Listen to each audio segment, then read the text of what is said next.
Welcome back to Tied Up with the Morgans. Today we are going to I'm going to show you how I plant bare root trees.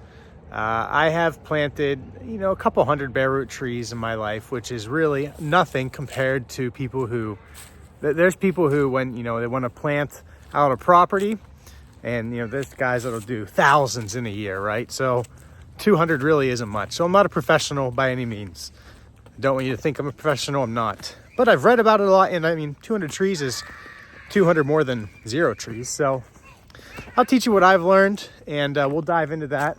First off, we're gonna check on the goats over here and the kids, see what they're doing, and we'll see where we go next. We have been free ranging our goats, and I'm gonna do a separate video on that. That's not what today's video is about, but I was just gonna show you them here. You can see how much lighter their coats are as they got their winter coats. They're so soft and fluffy. Really amazing how their coats come in, because he was a lot darker brown color and he almost looks white now, if you can tell.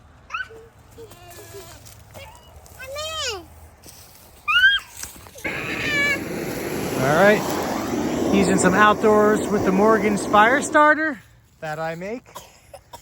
You can find that over on Outdoors with the Morgans. And then, right here, And so now just going to crisscross these logs here. And the kids love throwing fire starter in there. And we'll let this go and it'll take off. You do not need to use this much fire starter. We use a lot when the kids are helping. All right. Couple of the reasons why I like bare root trees. I like them because they transplant and they take off very fast. They have, less transplant shock than potted or balled and burlap trees because it's just the roots, right? And they're young. They're very young, 1-2 years old usually. They're going to adapt very quickly and take off. So that's one of the reasons. The other, they're cheap. And the third is I grow them. So I grow bare root trees, so I like to just plant those out. The ones I don't sell, I plant out on the property. Anyways, if you're watching this, you probably already have a bare root tree. Maybe you already made up your mind that you're going to get a bare root tree, so those reasons don't really matter. So let's talk about what you need. Things you need, your bare root tree. Next up will be your site. Where are you going to plant the tree? It all depends on the type of tree, right? Does it like wetlands? Does it like dry? Does it like, does it need good drainage? So really, this is just for any bare root tree. I'm not really gonna tell you how to choose the site because that varies depending on the species. So we're not gonna go into that. That's kind of for you to figure out. But when you have your site, like I do right here, we're just gonna plant right here in the yard. We have 2 trees we're gonna plant. Got my site. Now, what do I need? I need the bare root tree. I have the site picked. Need a shovel. You could use a dibble bar. If you're planting out hundreds or thousands of trees, a dibble bar is the only way to go. And pretty much I have one. I'm not using it today. I don't use it when I'm planting just a few trees. When you're planting a whole bunch, you need it because it's much faster, right? You just, pretty much it's like a pry bar almost that's built for planting trees. It has like a little step on it, goes in the ground, pull the soil back, drop the tree in, push the soil forward with your foot or even the dibble bar, and you're done. We're gonna use a shovel. So I'm using a shovel. I like to use a hoe or something to pull back the grass. And then you also need some wood chips. You need to fence it or a tree tube. We're using fence. I'll show you what we got so far. All right, this is gonna be the spots. We're going to remove the grass and prep the site. All right, the spot is cleared. The way I do it, like I said, is I remove the grass. I know some people don't do that. Some people just mulch heavily. Some people would put down cardboard. It all depends. It's really up to you. But in this case, I'm just planting 2 trees. I'm gonna remove the grass. If I were planting out, 500 trees, I would just use my dibble bar and leave the grass. That's me.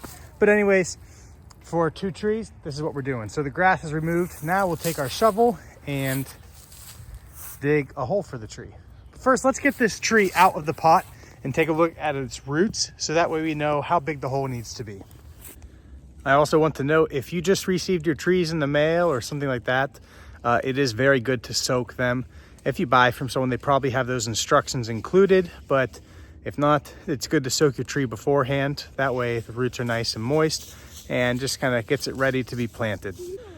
The other thing is you don't want those roots to dry out. That's very important. So, you know, if it's a hot day, you probably wouldn't be planting when it's a hot day, but you typically only plant bare root trees when they're dormant. So it's, you know, early spring or fall. So it's not really gonna be hot, but if it is, make sure the roots don't dry out. Very important. Get them in a bucket of water or something, and just keep that in mind. So we have this one here. Here's a nice root system we have here. This was grown in an air pruned bed, an American chestnut. So you have your hole and you have your roots. And so one thing that you need to note, you need to find, and you can usually tell, where the root flare or the trunk flare is. And you could usually tell where that's at from looking at the tree, and that is the part you don't want it to be buried. So you looking at the tree here, you can see, looks like it was kind of buried right about here, and that's how you want it to be. It's almost right before the roots start. If you buried it, you know, where the dirt was kind of where my thumb is here, that's not good for the tree. The trees do not like that, so you want to have that pretty much exactly how it grew in the bed. And you can usually tell in the trees from the different color, it varies. So you can kind of tell where this tree was buried, and that's where you want it to be in the ground. So now we will put this in there. It looks like it's deep enough. It is. So now I'll put my gloves on. I don't think I can record this part, but it's really simple. So next up I'm going to do is just have gloves on, and I'm going to pretty much backfill all this in by hand so that the roots are kind of surrounded and not just like thrown in and going all sorts of different directions. So I will get this planted. All right, so we have our tree planted now. So the way I do it, I couldn't get a video, it's just me and the kids here.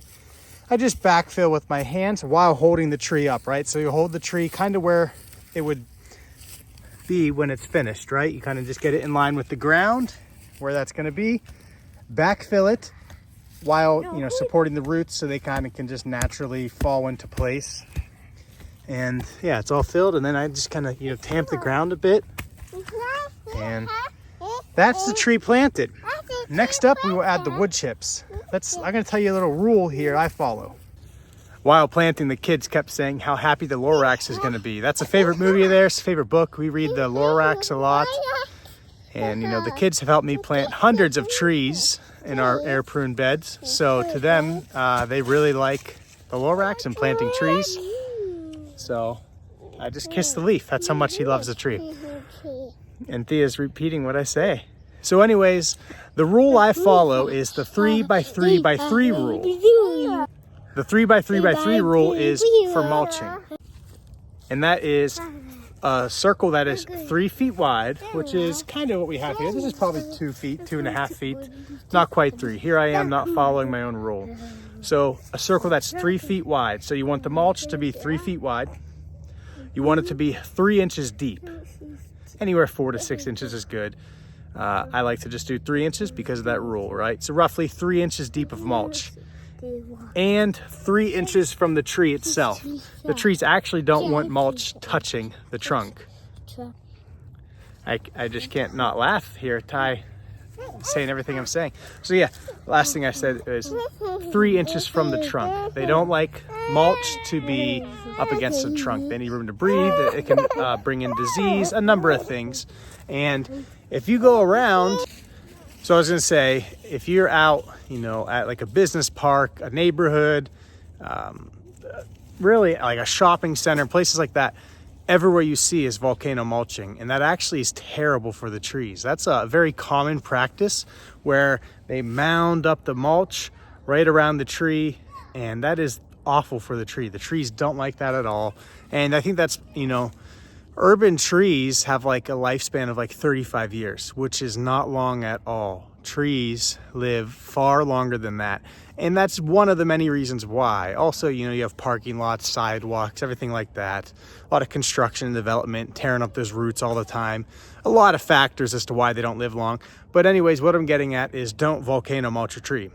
Maybe some people think it looks good. I don't. Maybe people do though, but either way, it's not good for the tree. So if you want to plant a tree and you want to get a lot of years out of it, that's a bad way to start it off. So don't volcano mulch, don't bury that trunk.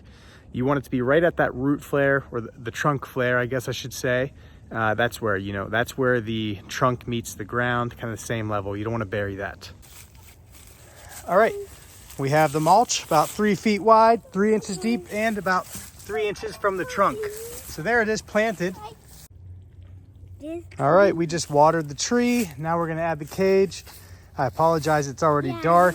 These hours are the worst this time of year. That's the worst part, is it gets dark so early.